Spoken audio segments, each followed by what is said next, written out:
Good afternoon, ladies and gentlemen, and welcome to the Wolf's Den today. Today we have Richard and Somebody's Kids, the band in the studio here, but we've got two members. We've got Mr. Richard MacDonald and we've got Mr. Larry Steele. Good day, gentlemen. Good day, good day, Wayne. Now, Richard, you're the lead guitar player and the singer in the band, and Larry, you do some harmonies and stuff like that, and you play back there on the drums. Yep, that's right. I was watching you the other night when I was at your guys' show. I'm sorry to hear that. And no, buddy, it was really refreshing because you don't see a whole lot of style of drummers like you anymore. Like a lot of guys now are just straight hand, and you still play the crossover, and I don't see that a whole lot anymore. But you sure have a lot of fun back there. Well, I'm having a lot of fun playing with the boys, too. Yeah. It's interesting playing with somebody that their music is theirs versus, for years you've always played everybody else's cover tunes. Yeah. So it's pretty easy to sit back and play cover tunes. But now when you're playing with somebody that writes their own tunes, it's a whole different ball game. And it is fun. Very interesting, too. I'm enjoying it. Well, you guys, you really look like you're having a ball up there. I love the banter between the band. There was some pretty funny stuff the other night. Richard, you come out with some stuff that might not actually be politically correct on the radio, but at the same time it was funny and it was well taken.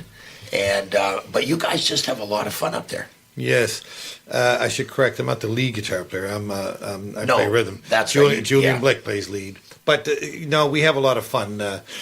And we stress that a lot when, like I tell everybody, when we're in practicing and stuff like that, we talk a lot and carry on a lot, but we learn how to play the songs. When we're on stage, we got to throw any doubts or anything out the window. We just go up and have a good time. You can't, if you make a mistake, you make a mistake. And if we're good enough now that even when we make them, which we did, we just play right through and nobody ever notices. Well, that's what I was going to say. It's your music, Richard. How's anybody going to know if you make a mistake? I mean, what's a mistake anyway, right? I mean, okay, so it was supposed to be a D and you hit a C. So what? Well, it can throw everybody off, but the thing is, especially if you're new to the game, not used to the songs, but if you practice enough, you're professional enough, you can you pick up on that, and it happens with everything. I seen Merle Haggard playing at the Metro Center, and he messed up one of his songs, and he said, maybe we should play that again. The band said, no. No. Yeah. And they went on, and that's as big as you can get. So it happens all the time. Sure it does. But it's how you recover from it. That's the interesting thing. Well, at the end of the day, and the thing is with a lot of your music, a lot of the stuff that you write, there's a real big message in there. And it's, that's one of the things that I really enjoy about going to one of your shows is that you're not afraid to put stuff out there and challenge things that are, other people don't want to talk about. And you have a way with your words of being able to put those songs out there and get that message out. And yeah, sometimes it's good because you put a raw message out there, and that's what we need sometimes is a kick in the butt. Yes, I think the thing is I'm not a big fan of love songs. I've written a few. And because I think everybody's done them, and after Hank Williams, I think Hank Williams pretty well did it all. And so but I find that they're too repetitious and it's the same message all the time. And I don't like save the world songs, although I like political commentary where you express your opinion. You don't see. I hate injustice, so I write a lot about that. And if I do write. What you might say is a love song, like "I'm No Lady," which is it's a song that's about a woman that comes into town and she dictates the course of the actions, and the thing is, and it's not the man that comes in, the woman just falls. She comes into town and she takes care of things, and that's why I love women. My mom was a woman.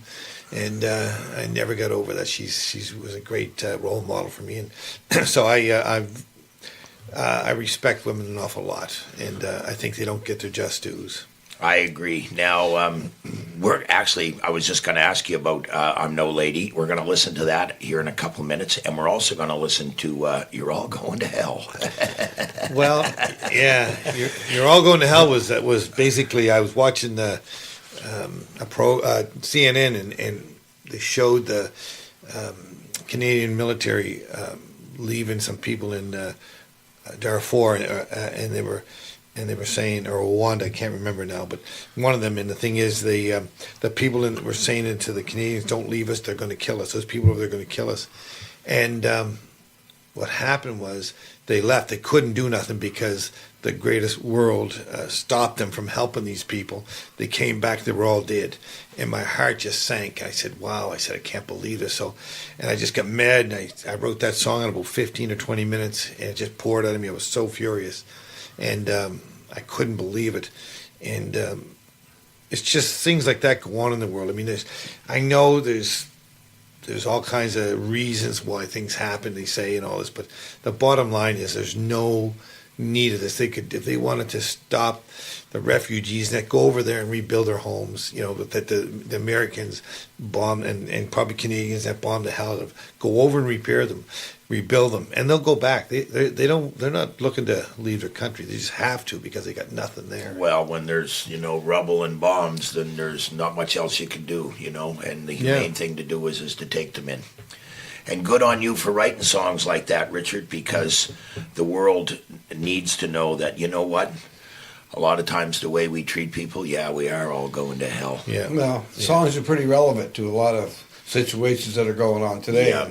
And it's kind of like it's kind of a shame because you don't want to get depressed or a downer, but if you don't speak about it or say anything about it, nobody's gonna to put it down in record and have it for posterity's sake, because things are changing. And when we become silent, that's when bad things happen. When we allow when the general populace becomes silent, and the only ones that are speaking are the warmongers and the ones that have all the power, then we the people, we're going to be in a bad spot.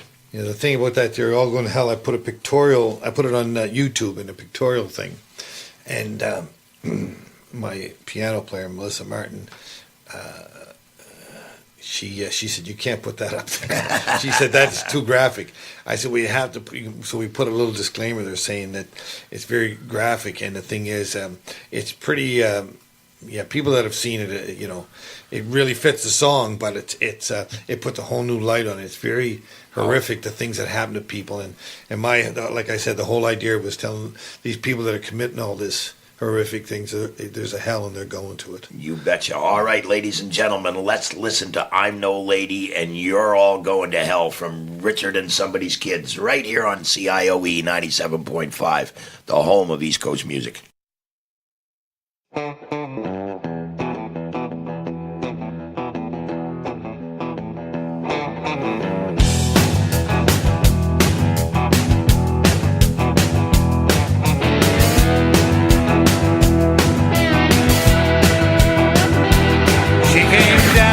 From the mountain with a shotgun in her hand, went straight to the local bar, said, "I'm looking for a single man."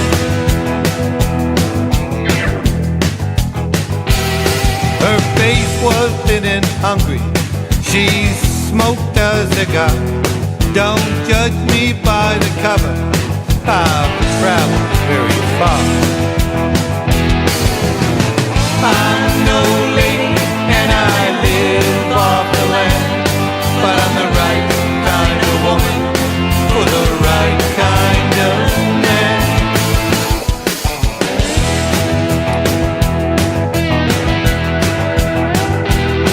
Stepped up, bucked a sailor, I've been 6 months at sea. I smell like Jonah, as if the whale swallowed me. But I like your style, and if you like what you see, maybe we can get together, compare our finest qualities. She said, "I'm no lady and I live off the land, but I'm the right kind of woman for the right kind of man."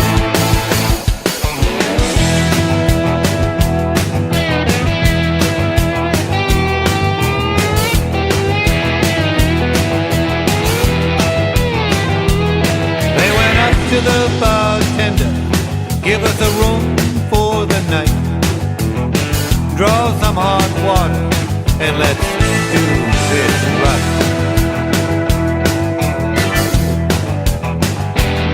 With a bottle of their best, they went off like bride and groom.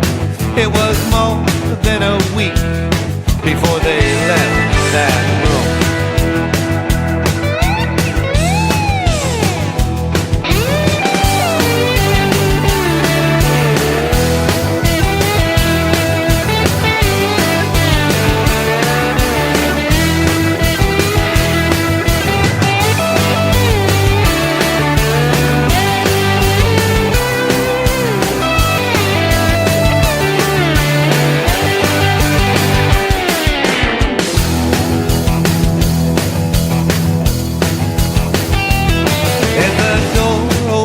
Stepped up, leaned her shotgun against the wall, fixed her hair in the mirror, then sashayed down the hall.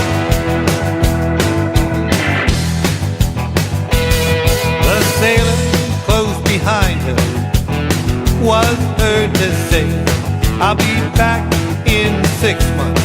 She just smiled and went her way.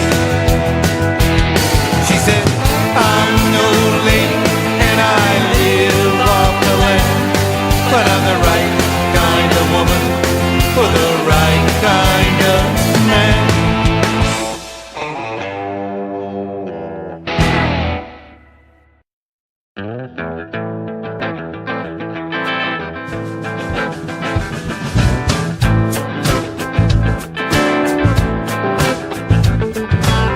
I'm sick and tired of a world covered in hate. Sick and tired of the cavalry coming too late. Tired of excuses why it's not getting done. Feel exhausted, I'm not the only one. Sick of seeing the same shit every day. Different faces suffering the same way. I don't know a lot, but I know for sure there'll be a reckoning when the knock comes to the door. Yeah, as far as I can tell, the devil, he's alive and well. He knows who's going to hell.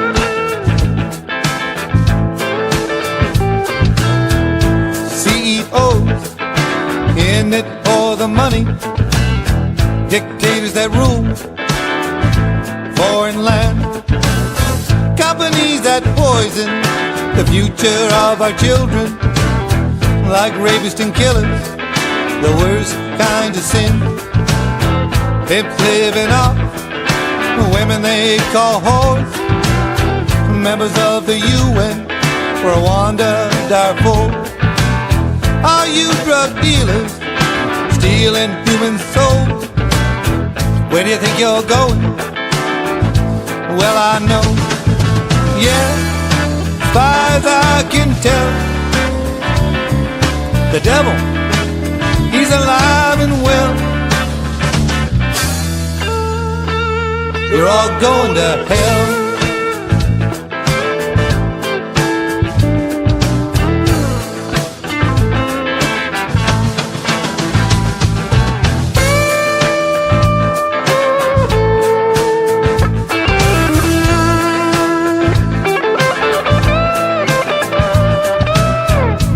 If you feel I left somebody out, they can't hide in the shadow, there ain't no doubt. God knows who he's losing, he lost them before. When the devil comes knocking at the door, you're gonna pay. Burn, baby, burn. Power and greed. Burn, baby, burn. If you don't change your ways, burn, baby, burn. For eternity, burn, baby, burn.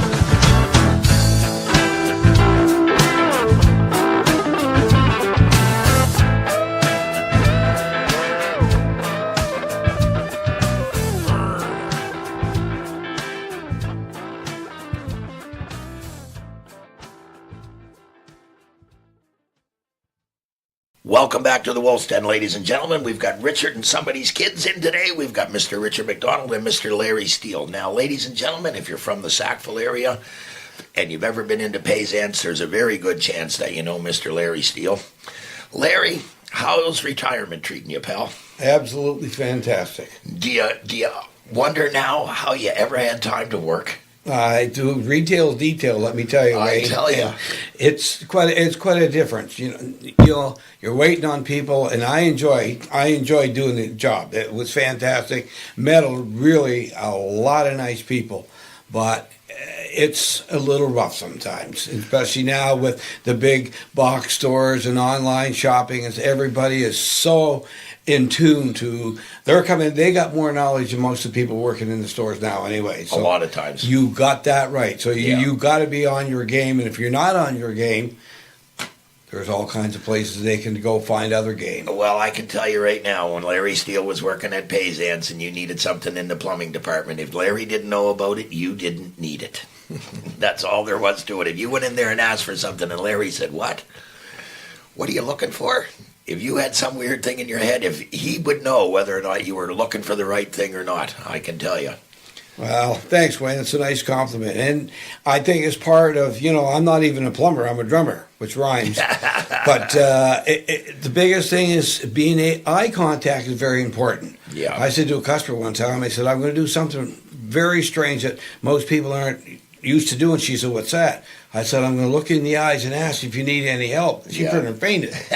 You know what I mean? So it's a whole different ball game. Everybody, and I can understand it, economy and everything. Everybody just points aisle 13 or aisle wherever it is. Yeah. And service is so important. And it's the same thing with the music. Yeah. If you stand there like cigar store mannequin and play, well, what fun is that for anybody? But if Who wants to go watch that? You can listen to a tape if you want to hear that. Exactly. Now, you've been playing in bands for a long, long time. 51 years. Wow. And how did you get hooked up with this character over here anyway? Well, I knew Richard from boxing, and then I used to box years ago, and then I also do music for the fights. And I met Richard quite a few years ago doing music for the fights, and he told me he played, and at that time I was busy with another band and everything. And then one day I seen him at Lon McQuaid, and they got great prices, by the way. And I seen him at Lon McQuaid, and I said, "Are you still playing?" He said, "Yes." And at that time he was looking for a drummer. So I said, "Well, I'll take it on." And I'm kind of glad I did, because it's probably one of the best gigs I've had in years. Well, I'll tell you what, you got a great gig, because you certainly got a great band to be with. Nice people. Nice Excellent. people. I mean, Yes. that's the nice thing about it. That everybody, they've got their head on straight. There's no issues, and none of this, what do you call egos? Yeah. Don't need egos. No, none. Well, there's definitely none in Richard and Somebody's kids. I can tell you that right now. Now, Richard, Yes. going back, you yourself, you were involved in the boxing business for a long time. Yes. You and your brother both. Mickey has opened up the gym, Palooka's downtown, but it ended up closing up because people started abusing it, which is a shame. Yes. But no, I trained a lot of fighters. I trained Ricky Anderson, and Canadian welterweight champion, and I worked with Chris Clark. I worked with Ralph Hollett. I worked with a lot of fighters that were around, and I had a few amateur champions, and Jason Nogler, I got him the light heavyweight title. So yeah, I've been involved. I met a lot of people. We trained in New York. We used to train with Marvin Hagler, who was middleweight champion. In case some people don't know, but we trained with him for a few years, me and Ricky, and we had a great time. I met Muhammad Ali, Joe Frazier, Sugar Ray Leonard. I met a lot of great fighters at that time. It was down in Gleason's gym in New York, and that was amazing. It was just surreal, the great fighters that were walking around. Yeah, and I understand that you also had some training with a young amateur boxer by the name of Chris Payne. Yes, Chris Payne. Yeah, Chris Payne had a lot of talent. He was a good little guy. Now he's gone on. He's done really well in school. Yeah. And he's Married now, got a baby. Yeah, I didn't know that. Yeah. But good for him. But he was a good little boxer, and but like everything else, one thing about Chris, he was devoted to school, Yes. and that really worked out well. I think he was a straight A student, and he did really well. Yeah, And I'm pretty proud of my nephew. Yeah, I think he's a great kid, and something, he really put his heart and soul into it. Yeah, well, you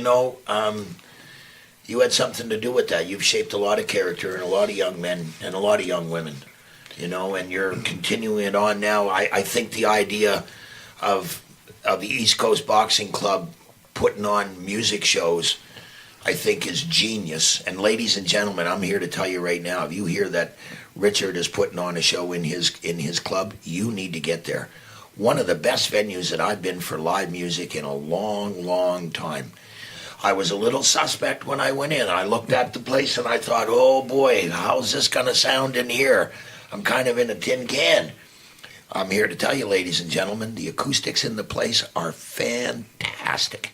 Hanging the T-shirts help too. That's what That's said. the trick. I said to Kevin Guptill, I said, you know what? Hanging those T-shirts from the ceilings was an awesome idea because they grab a lot of the Do sound. they ever? But the place is interesting. You can spend the whole day in there looking at the walls, and Yes. and you can. And if you go to a show, you're going to be in for a royal treat. The Amanda Jackson trio that you guys brought in were stellar. You guys were fantastic opening the night. They certainly did an amazing job closing it up. All right, we're going to listen to the 1 and 15 minutes. So we got a minute. Can you tell me right quick about them? Well, the one was just a country tune that somebody asked me to write. Somebody asked me to write a country tune, so I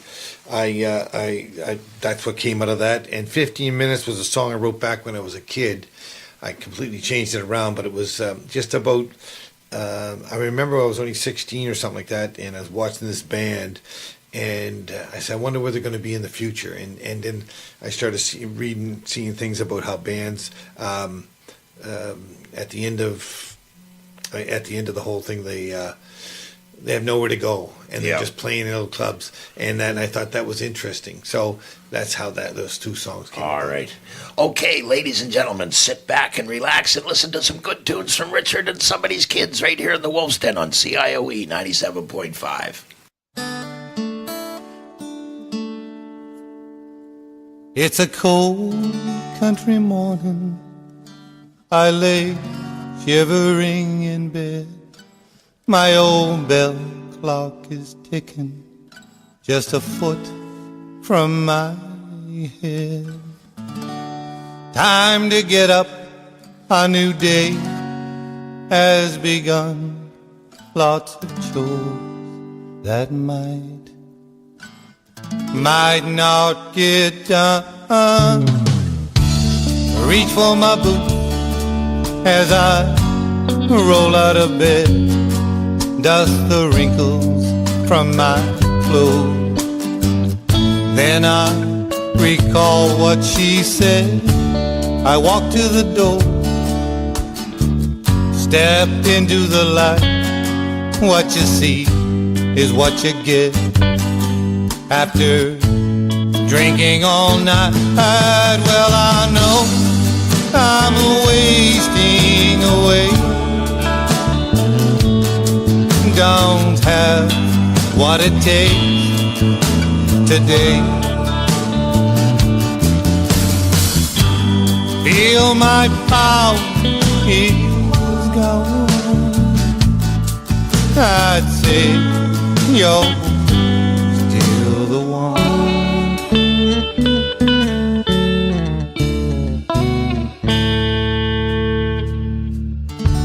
Stretch my legs, pick up my coat, it falls to the floor. Your last note, all I have left of the one I adore, that doesn't love me anymore.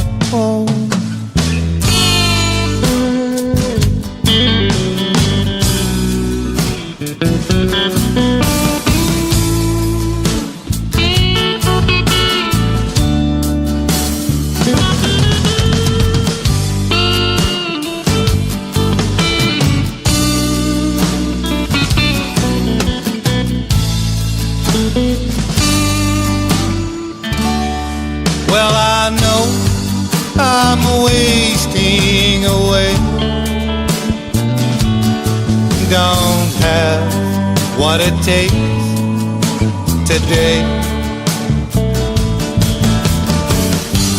Feel my power is gone. I'd say you're still the one.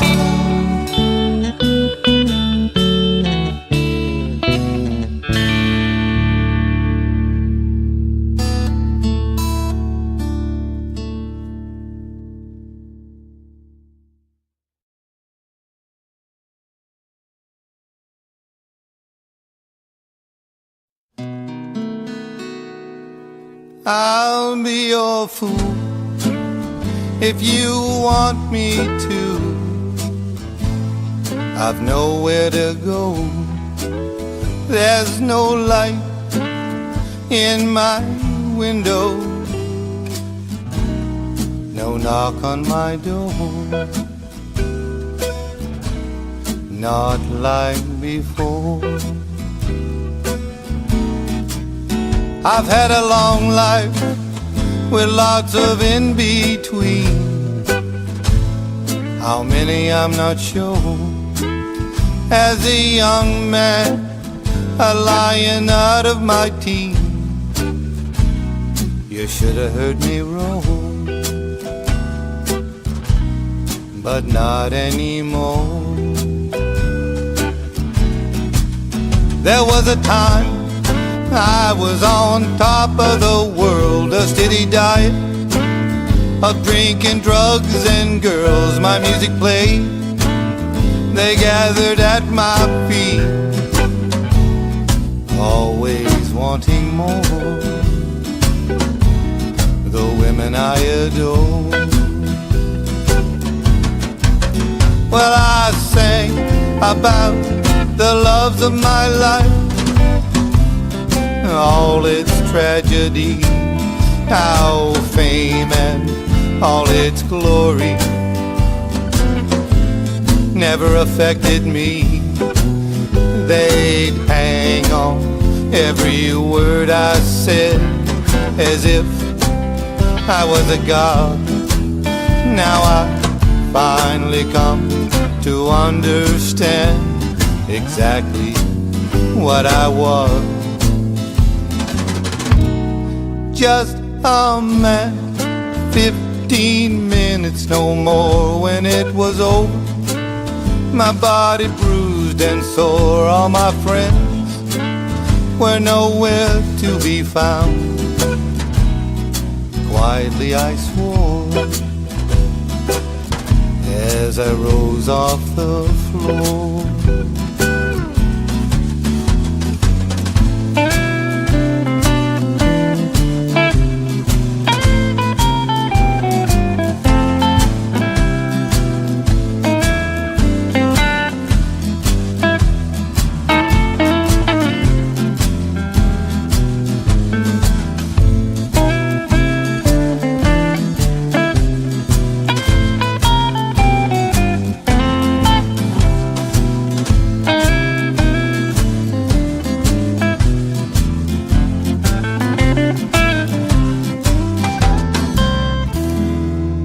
So I'll play a few simple songs if you want.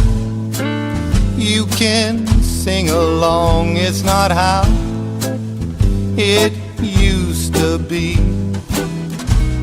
No, not like before, when they always wanted more.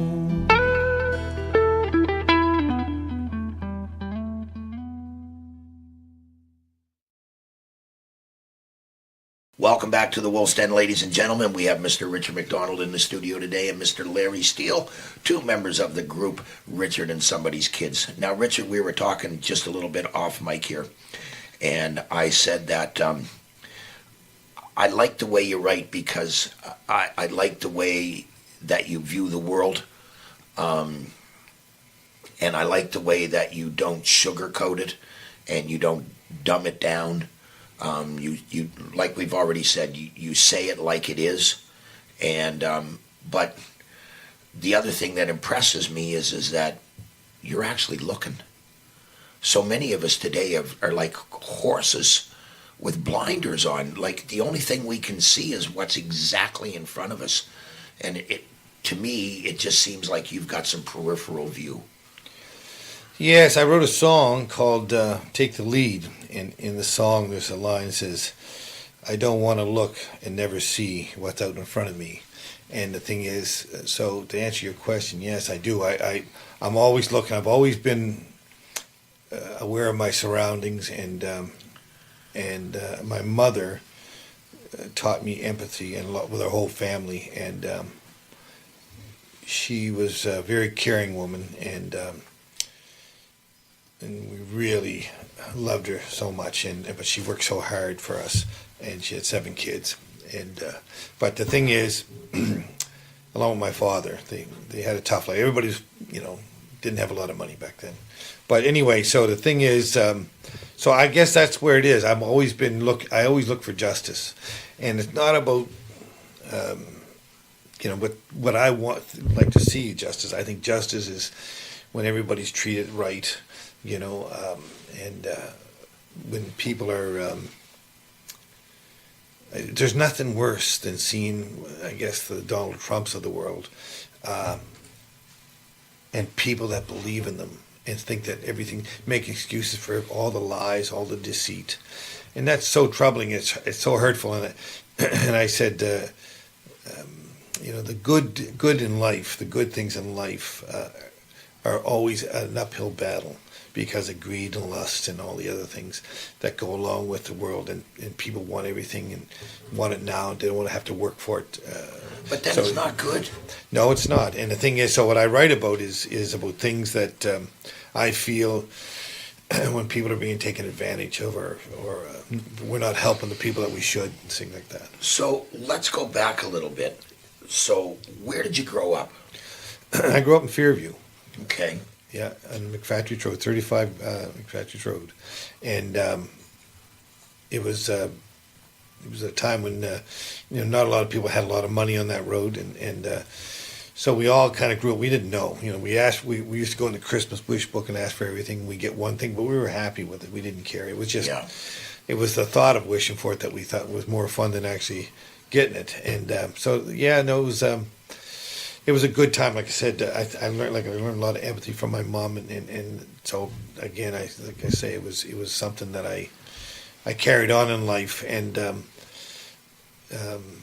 guess that's what's the long and the short of it. Yeah, well, you didn't grow up too far away from each other. Oh yeah, would you? Yeah, I grew up just at almost on the corner of Connaught Avenue in Windsor, right? Okay, yeah, so right close. at the very tail of the West End. Close. Yeah, we could see Fairview from the house. That's right. Yeah, I had a lot of friends and a lot of relatives that lived in Fairview. Yeah. Remember the old pool hall behind the Halifax West? that's right. Yeah, there was a pool there. Yeah, my cousin lived just up the street from there. So you got your background from like a working class neighborhood. Yes. Because and I can attest that you're right. Back in the day, a lot of the folks that lived in Fairview were just hardworking people and trying to get by. And when you're a family of 9 people, 7 kids.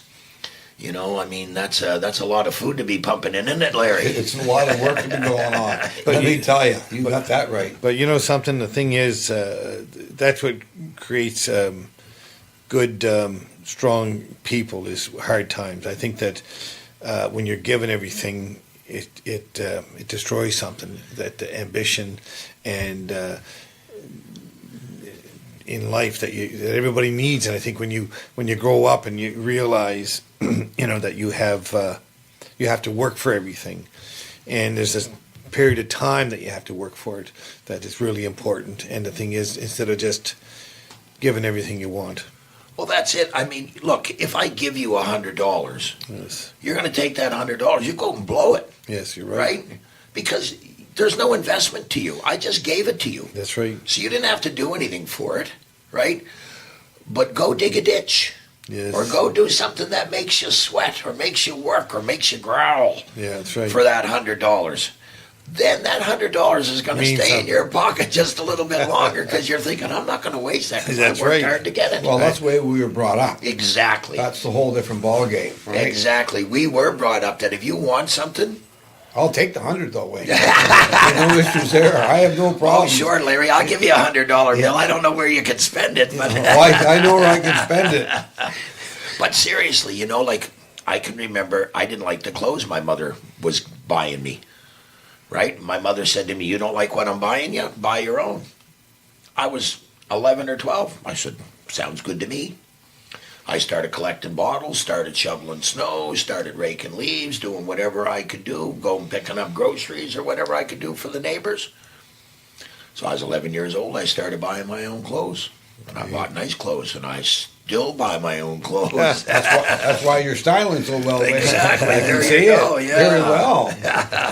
Frenchie's is a great place to shop. That's right. All right, ladies and gentlemen, we're going to listen to a couple more tunes here coming up. I think we're going to listen to Songwriter and I Don't Want to Die. Yes. Okay. Okay, so Songwriter, that's pretty self-explanatory. It's about a songwriter. It's about Townes Van Zandt. Ah. Townes Van Zandt was an amazing, one of my favorite songwriters because he looked at life from a very odd angle, but he was really good. I think it was Chris Christopherson said that he was a songwriter, and I definitely believe that. So I wrote I seen a documentary on him, and I wrote the song about the documentary. And I Don't Want to Die Anymore it was when the lottery was at a 50 million. First time it was at 50 million. I said, man, if you won that, you wouldn't want to die. No. So I said it'd be a novel thing. And there was a fellow that in Cape Breton that did win 5 million, and he passed away a week later. So the thing is, I said, geez, you win that 50, wouldn't want to lose it, or wouldn't want to die. So anyway, so that's how it worked out, you know. All right, ladies and gentlemen, let's listen to Songwriter and I Don't Want to Die right here in the Wolf's Den on CIOE, the home of East Coast music. This song is a tribute to the late Townes Van Zandt.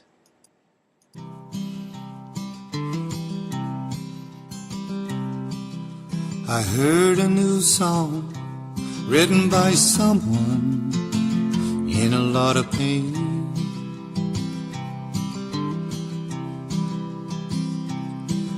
A songwriter searching for the truth behind a name.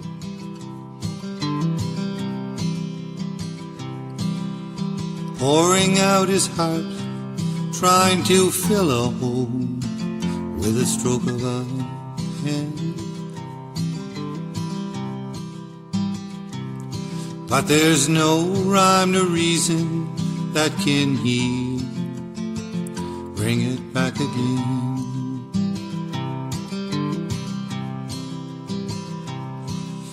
You see, when he was a young lad, they took away a lot of what he was.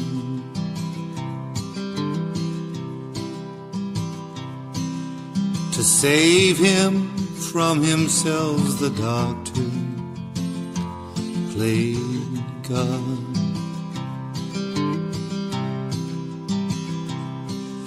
So many miles he didn't want to go home. With no money in his pocket, tried to make it on his own. But he promised his mother he wouldn't die alone. So he kicked up his heels,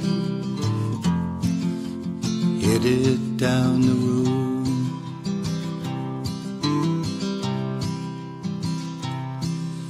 A lot of years, a lot of songs, it was a long way to go.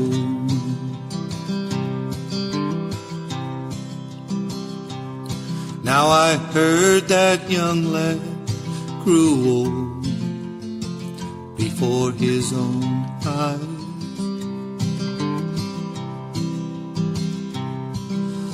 Wanted to sing a few last songs, but he had to go home to die.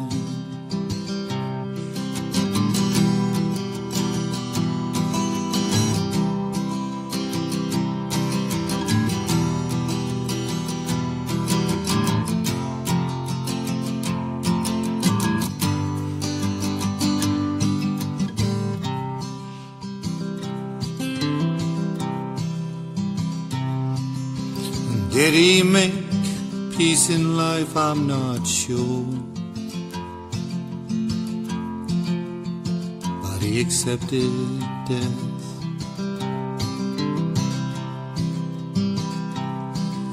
He told his boy he loved him, then died. One of the best.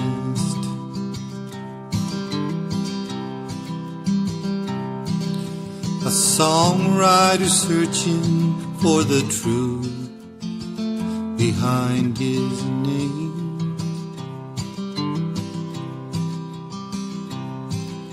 A lot of years, a lot of songs written by someone in a lot of pain.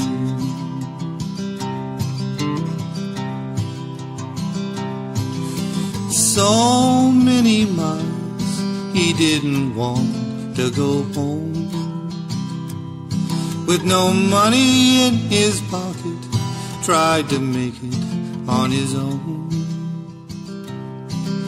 Another songwriter who had to die alone.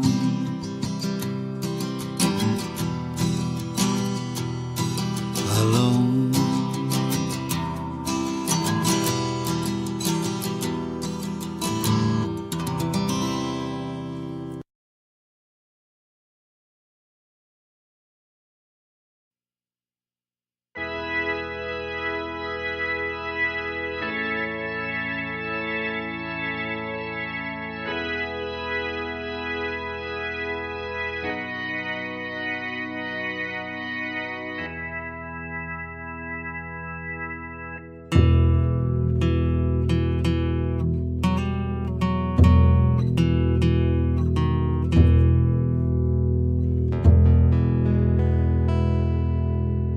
Oh, I don't want to die anymore.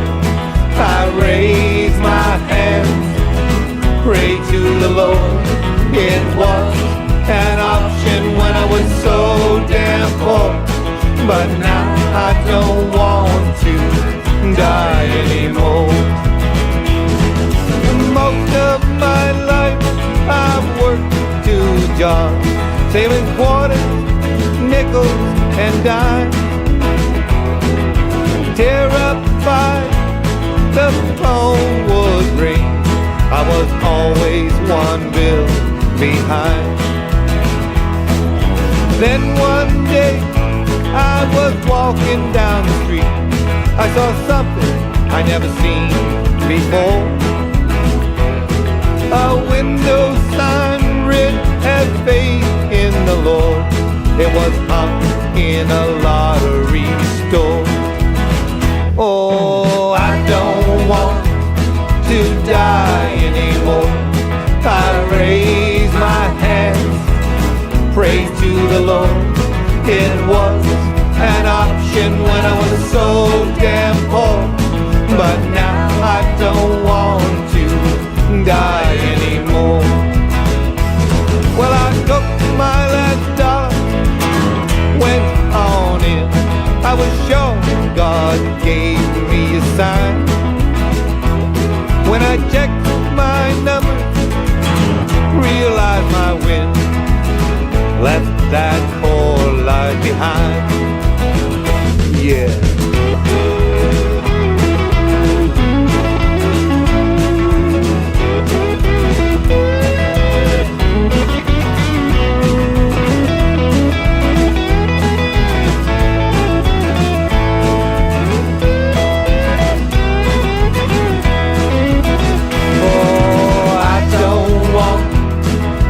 Die anymore.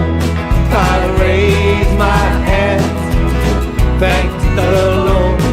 It was an option when I was so damn poor, but now I don't want to die anymore. Yeah.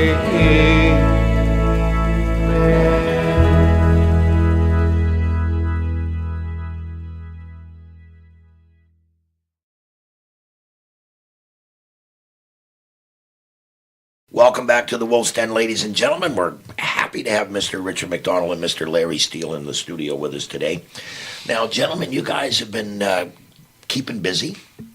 You got lots of stuff on the go. Now, Richard, you got the gym going on, and you got more. You got Mike Bigger coming in when? Mike Bigger coming in March, I think. And we have, maybe Garrett Mason might be coming in doing a show. He's in Calgary right now, but I talked to him about it vaguely. But we're gonna see about bringing him in maybe in February, and then have Mike Bigger in March. But Mike Bigger is an amazing talent. Mike is an amazing musician out of New Brunswick. There, great bluesman. Big voice. Oh yeah. Big heart. Yes. Former minister. You know, he's a great guy. And then Garrett.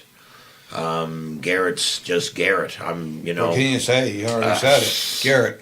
Yeah, we've said it. Garrett Mason. You know, I mean, to watch Garrett is just something else. I mean, I had the pleasure last winter. We did 3 shows and 4 shows together. We went up to New Brunswick and did 3 blues shows up there with Teresa Oliphant on her birthday, and then we came back here and we did a show in Truro. And I've been lucky enough to be around Garrett, you know, several times at shows, and he's just unreal. He's a great guy, and he's a great player. He's really Halifax is so lucky to have him. The Maritimes, Nova Scotia, Truro. He grew up in Truro, but he lives in Lunenburg, and he plays every Tuesday night at Beerley's, and it's a great show. He's a great frontman. He's a great singer, great guitar player, and I've watched him do a whole set with just the bass. But enough about that. Now, you guys, what's coming up for you? Well, we're it's just like flogging the bars and that. We don't want to really play in bars. We have to. We want to play in festivals because I think we're more geared towards that.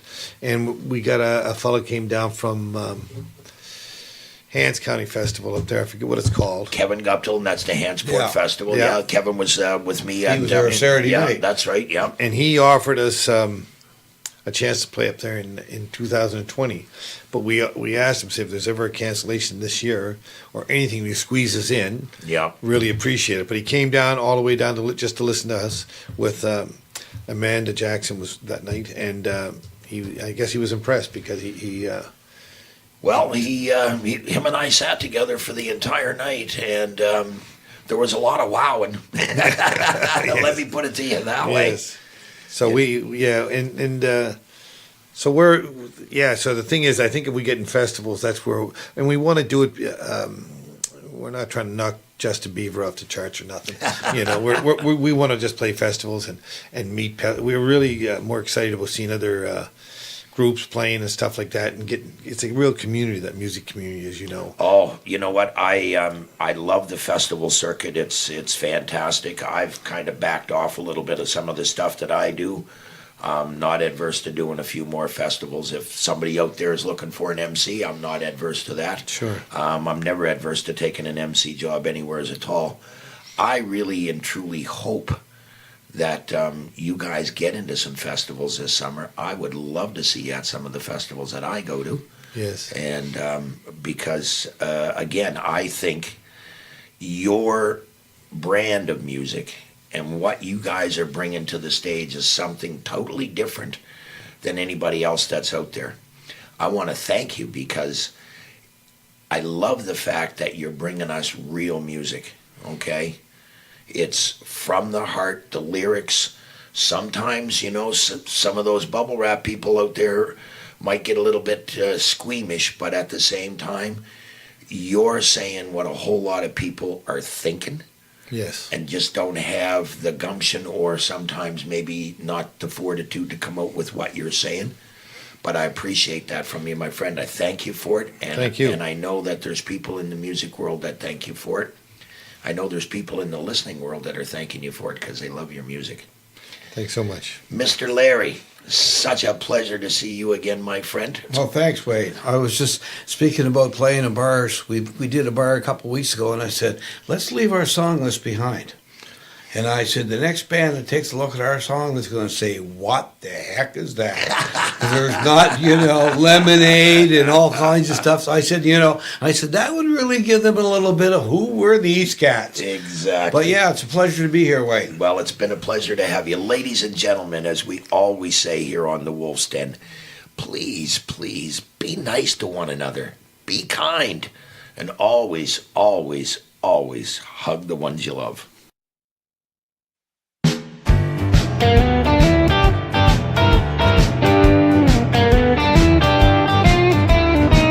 Faces deep, empty stare, waiting, worry, lines of despair, working late and get the job done, make a buck for someone, go home tired, eat a cold meal, dark and dusty, the way I feel, my old dog wags his tail, his old bones about to fail, it's true. It's true, self-pity blue justifies the fears that lie inside of you. I feel the world's against me, I go from mad to sad. A little self-pity ain't so bad, it's true. It's true. I make an honest dollar, but it costs me two just to walk through this life in raggedy ass shoes. No one seems to listen in spite of what I say or do, so I bury my head in self-pity blue.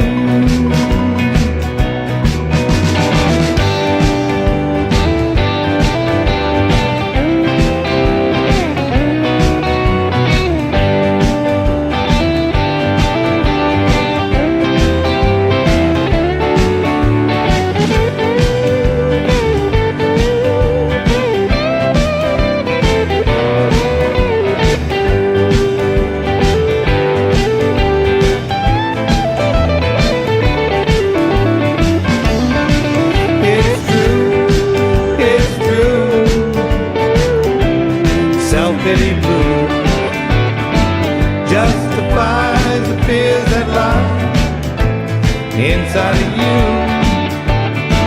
I feel the world against me, I go from mad to sad. A little self-pity ain't so bad, it's true. Yeah, it's true. Oh, it's true. It's true.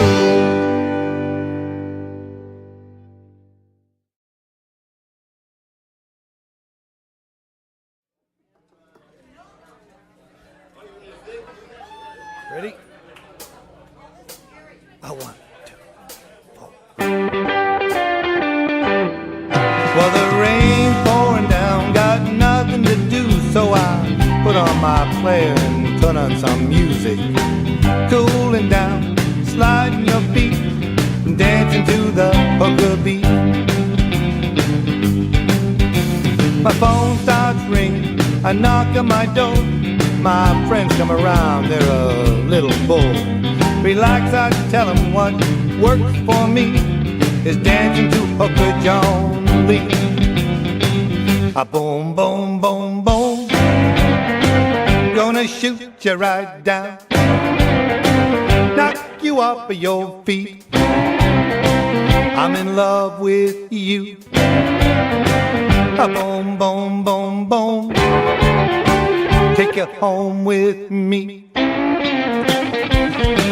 Well, the girls love the boys, dancing with them, and the boys love the girls, human rhythms. Another day of playing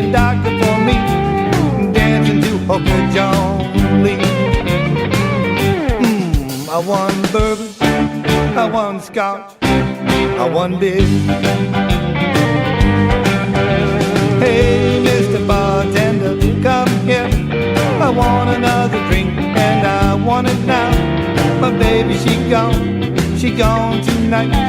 I ain't seen my baby since the night of full light. I want bourbon, I want scotch, I want beer. Little Julian Blick on this.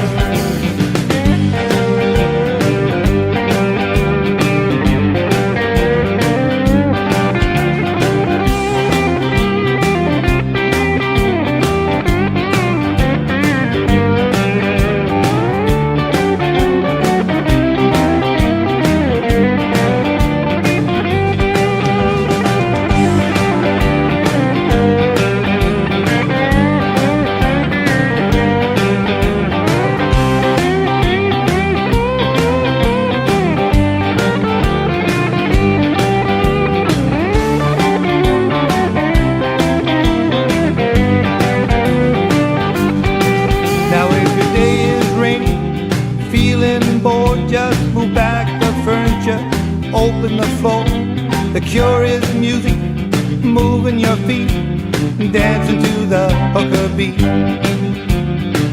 A boom, boom, boom, boom, gonna shoot you right down, knock you off of your feet. I'm in love with you. A boom, boom, boom, boom, take you home with me. A boom, boom, boom, boom, gonna shoot you right down, knock you off of your feet. I'm in love with you. A boom, boom, boom, boom, take you home with me.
With a shotgun in her hand, went straight to the local bar, said I'm looking for a single man. Her face was thin and hungry, she smoked a cigar. Don't judge me by the cover, I've traveled very far. I'm no lady and I live off the land, but I'm the right kind of woman for the right kind of man.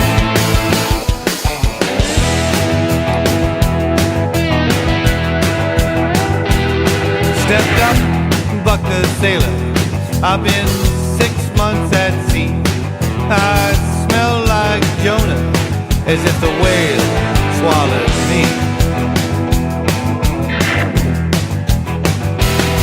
But I like your style, and if you like what you see, maybe we can get together, compare our finer qualities. She said, I'm no lady and I live off the land, but I'm the right kind of woman for the right kind of man.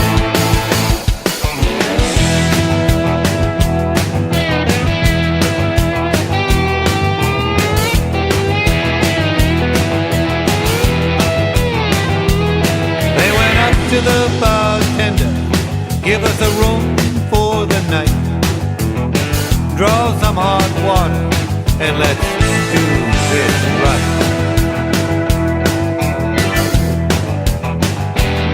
With a bottle of their best, they went off like bride and groom. It was more than a week before they left that room.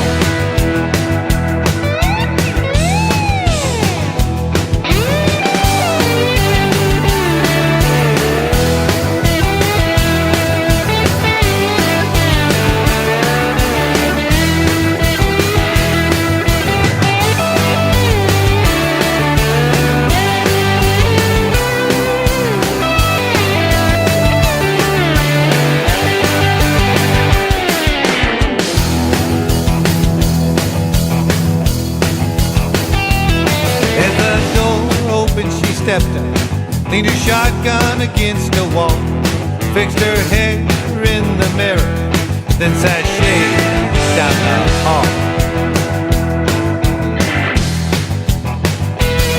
The sailor closed behind her, was heard to say, I'll be back in 6 months. She just smiled and went her way. She said, I'm no lady, I live off the land, but I'm the right kind of woman for the right kind